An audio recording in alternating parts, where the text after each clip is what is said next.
ప్రార్థన చేసుకుందాం.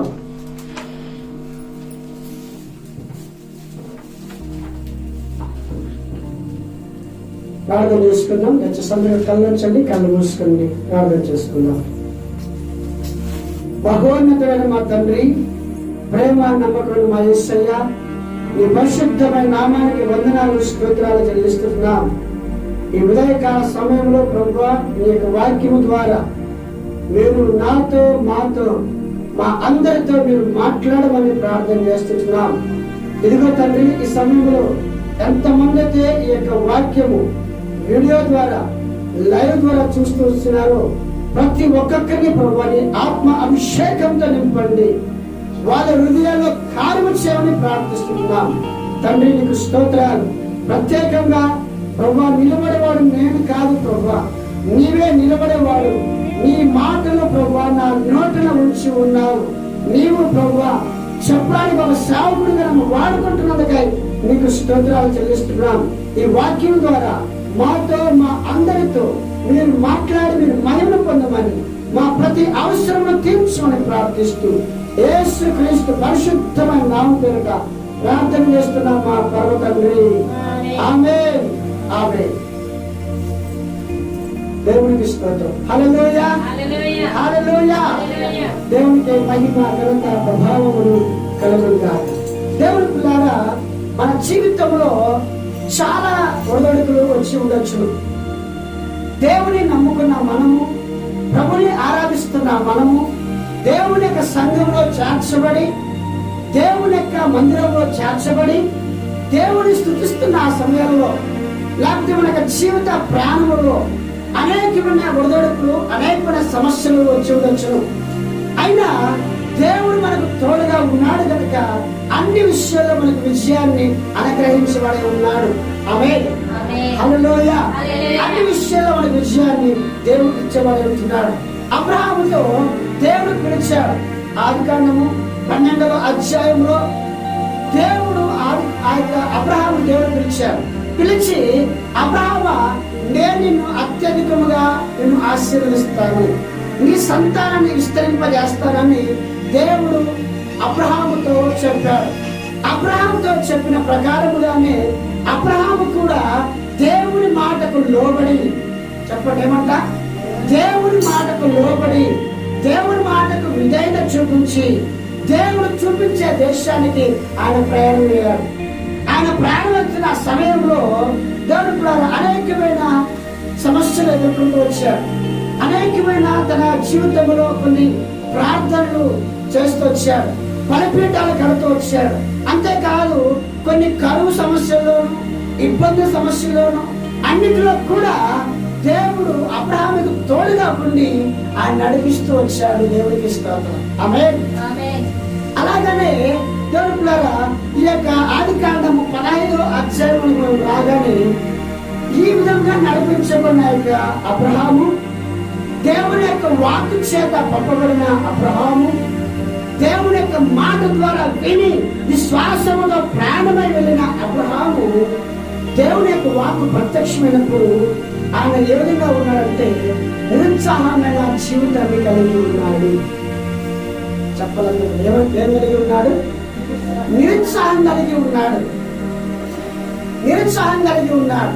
దేవుడు ఆదికాండం 12వ అధ్యాయంలో ఎంతో ఉత్సాహంగా విశ్వాస వీరుడుగా బయలుదేరిన ఆ యొక్క అబ్రహాము, దేవుని నమ్మిన అబ్రహాము, చూడండి ఒక మాట 2వ వచనం చదవండి. ఆదికాండం 12వ అధ్యాయము 2వ వచనం ఒకసారి చదువుకుందాం. 2వ వచనం,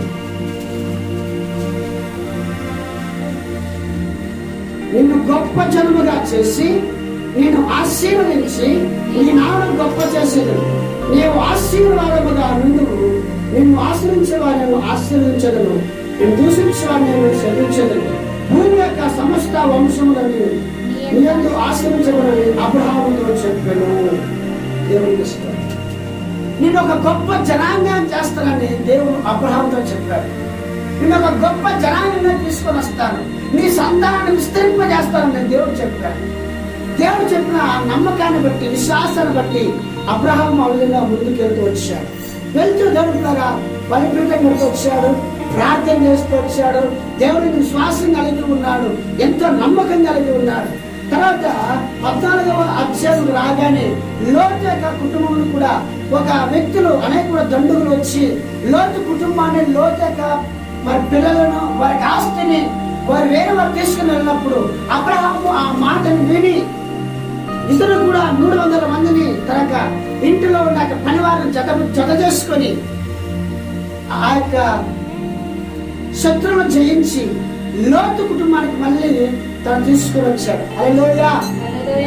ఈ విధముగా ధైర్యం కలిగిన వాడు, విశ్వాసం కలిగిన వాడు, నమ్మకం కలిగిన వాడు మన యొక్క అబ్రహాము. ఈ అబ్రహామును దేవుడు పిలిచినప్పుడు ఎన్ని సంవత్సరాలు అంటే 75 సంవత్సరాలు. ఎన్ని సంవత్సరాలు అంటమ్మా? 75 సంవత్సరాలు.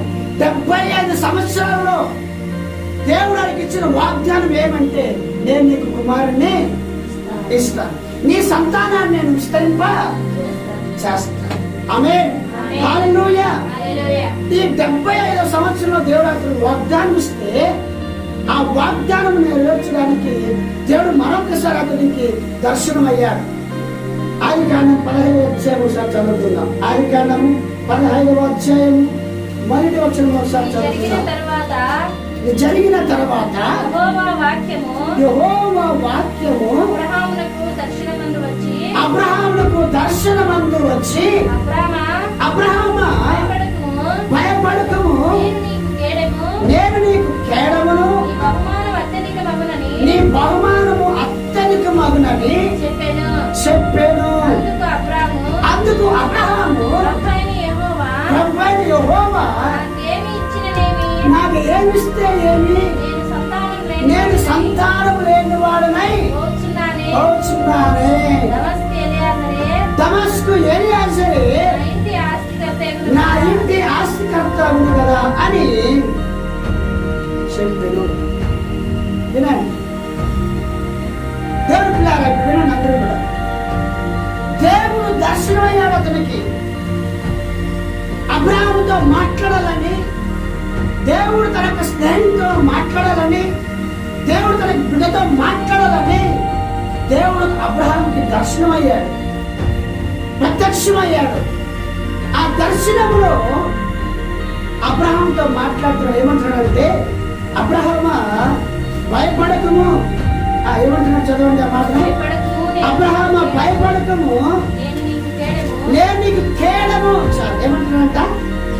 ఏమంటున్నాడు చెప్పాలందరూ కూడా హల్లెలూయా, హల్లెలూయా. అబ్రహాముతో దేవుడు ఏమంటున్నాడు? అబ్రహామా భయపడకము, నేను నీకు కేడమునై ఉన్నాను. ఏమన్నాడంట?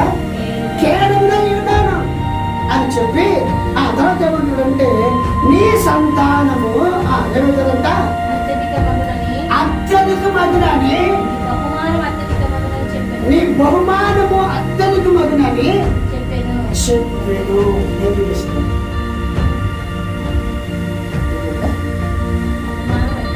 దేవుడికి ఇష్టం.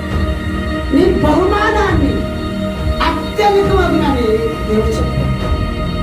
దేవుడు ద్వారా అబ్రహాంతో దేవుడు దర్శనిస్తున్నాడు, దర్శనం ద్వారా మాట్లాడుతున్నాడు, దర్శనమిస్తున్నాడు. అబ్రహాము ఒక నిరుత్సాహమైన సమాధానం చెప్తున్నాడు, నిరుత్సాహమైన సమాధానం చెప్తున్నాడు. అవును కదా, మనము కూడా కొన్ని ఏళ్ళ తర్వాత ప్రార్థన చేస్తూనే ఉంటాం. అది జరగకపోతే ఏం చేస్తున్నాడేమో దేవుడు, నా ప్రార్థన జవాబయ్యలేదు, నా ప్రార్థన సమాధానమే రాలేదనుకుంటాం. నో, అట్లా అనుకోకూడదు. దేవుడు పిల్లారా, దేవుడు నిర్ణయించిన సమయంలో దేవుడు నీకు చక్కని జవాబును, చక్కని సమాధానాన్ని దేవుడు నీకు ఇవ్వబోతున్నాడు. ఆమేన్. హల్లెలూయా. అబ్రహాము అంటున్నాడు, దేవుని దగ్గర చెప్తున్నాడు, దేవుడు అబ్రహాంతో మాట్లాడుతున్నాడు. ఏమంటున్నాడంటే, అబ్రహామా నేను నీకు కేడమునై ఉన్నాను, నీ బహుమానము అత్యధికమవుతుంది అని దేవుడు అబ్రహాంతో చెప్తే, అబ్రహాం అంటున్నాడు, నువ్వు నాకేమిస్తే ఏమి, నేను సంతానం లేని వాడాగా అయిపోతున్నాను, దమస్కు ఎలియాజరు నా ఇంటికి ఆస్కర్తగా వాడవుతాడము అని సమాధానం చెప్తున్నాడు. నా ప్రియ సహోదర సహోదరి, దేవుడిచ్చిన వాగ్దానము, దేవుడిచ్చిన మాట అది ఎన్నటికీ నిరర్థకము కాదు. ఆమేన్, హల్లెలూయా. ఎన్నటికీ నిరర్థకము కాదు. దేవుడు ఒక్క మాట ఆయన నోటి నుంచి బయటకు వచ్చిన తర్వాత, దేవుడిచ్చిన వాగ్దానము, దేవుడిచ్చిన మాట అది ఖచ్చితంగా నిర్ణయ కాలంలో జరిగి తీరుతాది. ఆమేన్, జరిగి తీరుతాది. దేవుడు పిల్లరా, అబ్రహాముతో దేవుడు చెప్తున్న మాట ఏమంటే, అబ్రహామా భయపడకు, నేను నీకు తోడై ఉన్నాను. ఆమేన్. నీ గర్భమున వచ్చిన వాడే నీ కుమారుడు. దేవునికి స్తోత్రం. పుడతాడయ్యా, నీకొక గర్భమున నీకు కుమారుడు పుడతాడు. అందుకని దేవుడికి వచ్చండి, ఒకసారి చదువుకుందాం. దేవుడి పిల్లారా, 15వ అధ్యాయము, ఆదికాండం 15వ అధ్యాయము 2వ వచనం చదువుకుందాం. అందుకు అబ్రహాము ప్రభువైన యెహోవా నాకు ఏమి ఇచ్చినా ఏమి, నేను సంతానం లేని వాడిని అయిపోతున్నానే. దమస్కు ఎలియాజరు నా ఇంటి ఆస్తికర్తగా అగుడు కదా. మరియు అబ్రహాము ఇదిగా నీవు నాకు సంతానం ఇవ్వలేదు గనక నా పరివారంలో ఒకడు నాకు వారసుడు చెప్పగా యెహోవా వాక్యము అతని యొద్దకు వచ్చి, ఇతడు నీకు వారసుడు కాడు, నీ గర్భమున పుట్టిన వాడే నీకు వారసుడు అగునని చెప్పిన. దేవునికి స్తోత్రం. హల్లెలూయా. దేవునికి మహిమ కలుగును గాక. హల్లెలూయా. శబ్దం హల్లెలూయా. దేవుని పిల్లారా, గమనించండి. ప్రభువా ఏమిస్తే ఏమి, నాకు ఆ సంతానం లేదే, నాకు బిడ్డలు లేరే అని ఒక నిరుత్సాహమైన సమాధానాన్ని అబ్రహాము దేవుని దగ్గర చెబుతున్నాడు.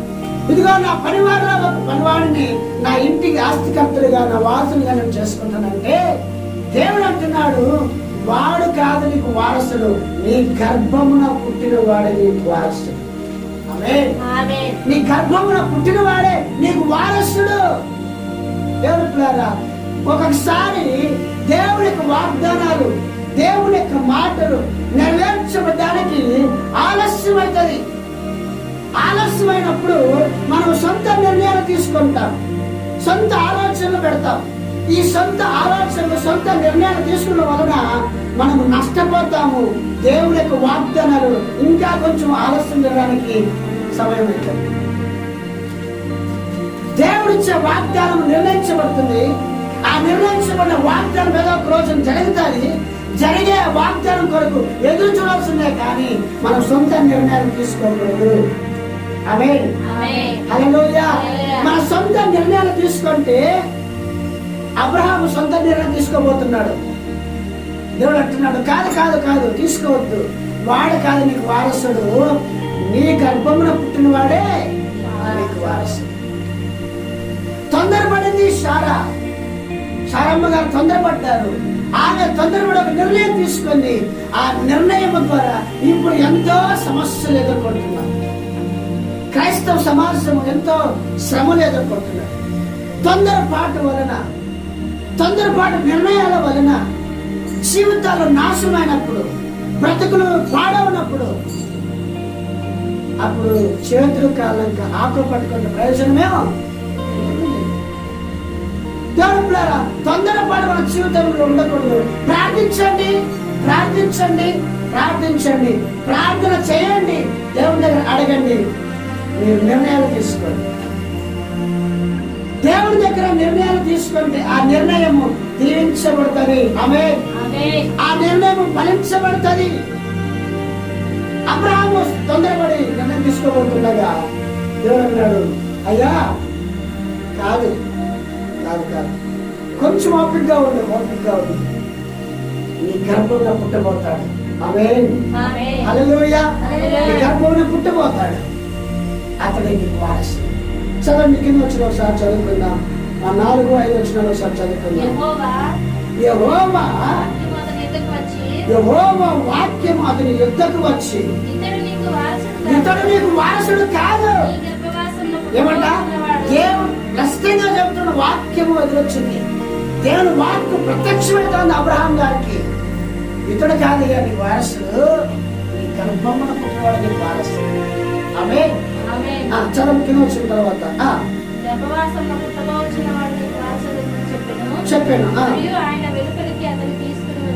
మరియు అతని వెలుపలికి తీసుకుని వచ్చి నువ్వు ఆకాశం వైపు తేరు చూచి నక్షత్రము లెక్కించుదువా, నీ చేతనైతే లెక్కించమని చెప్పి నీ సంతానం అలాగా ఉందని చెప్పాను. తర్వాత అతడు యెహోవాను నమ్మెను, ఆయన అది అతనికి నీతిగా ఎంచెను. హల్లెలూయా. దేవుడు యెహోవా అనే దేవుడు అబ్రహామును బయటకు తీసుకొని వచ్చి నక్షత్రాలు లెక్క పెట్టాడు. ఏమన్నాడు? నక్షత్రాలు లెక్క పెట్టన్నాడు. నక్షత్రాలను చేతులకి లెక్క పెట్టు అంటే, అయ్యా కాదయ్యా, ఈ విధంగా నీ సంతానాన్ని ఏం చేస్తాను, విస్తరింపజేస్తాను. హల్లెలూయా. చెప్పండి, దేవుని మహిమపరచండి. దేవుడు నిరుత్సాహంగా ఉన్న అబ్రహాము బలపరుస్తూ ఉన్నాడు. ఆమేన్. నిరుత్సాహంతో ఉన్నాడు అబ్రహాం. నిరుత్సాహంతో ఉన్న అబ్రహాముని దేవుడు బలపరుస్తూ ఉన్నాడంటే, నీ గర్భంలో ఒక కుమారుడు పుడతాడయ్యా, అతను నేను ఆశీర్వదిస్తాను, అతడు వాగ్దాన పుత్రుడు. ఆమేన్. అబ్రహాముని బయట తీసుకొని వచ్చి నీ చేతులైతే ఆకాశం నక్షత్రం లెక్క పెట్టు, ఆ విధంగా నీ సంతానం విస్తరింపజేస్తాను. ఆ విధంగా నీ సంతానాన్ని విస్తరింపజేస్తాను. నిన్ను అత్యధికంగా దీవిస్తాను. దేవుడు పిల్లారా చూడండి, ఈయన ఒక నిరుత్సాహంతో ఉన్నాడు. దేవుడు బలపరుస్తూ వచ్చాడు, ధైర్యపరుస్తూ వచ్చాడు. తన మాటల ద్వారా, తన శక్తి ద్వారా అబ్రహాంకు మోదేస్తూ వచ్చాడు. ఆమె దేవుడికి ఇష్టం. దేవుడు పిల్లారా ఈ విధంగా ఉన్న తర్వాత అబ్రహాముకి చూడండి 21వ అధ్యాయం రాగానే 20వ అధ్యాయంలో దేవుడు మళ్ళీ అతనితో దర్శనం అవుతాడు. మళ్ళీ 21వ అధ్యాయంలో దేవుడు అతన్ని దర్శించబోతున్నాడు. ఏమిటంటే 21వ అధ్యాయం ఆదికాండం 21 2వ వచనం చదువుకుందాం. 2వ వచనం చదువుకుందాం. ఎట్లనగా నిర్ణయకాలంలో శారా గర్భవతి ముసలితనమందు అతనికి కుమారుని కన్ను. దేవునికి స్తోత్రము. హల్లెలూయా. ముసలితనమందున అతనికి కుమారుని కనెను. దేవుడు పిల్లారా 75 సంవత్సరాల్లో వయసు కలిగిన ఆ సమయంలో దేవుడు అబ్రహాంని పిలిచాడు. కుమారుని ఇచ్చాక ఎన్ని సంవత్సరాలు పట్టింది చెప్పండి? ఎన్ని సంవత్సరాలు పట్టింది? 25 సంవత్సరాలు పట్టింది. ఎన్నేళ్ళమ్మా? 25 సంవత్సరాలు. అప్పటికి వాళ్ళ వయసు ఎంత? చదవండి, అక్కడ రాయబడింది మాట. వాళ్ళ ఏజ్ కూడా అక్కడ రాయబడింది. అప్పటికి అబ్రహాము వయసు ఎంత?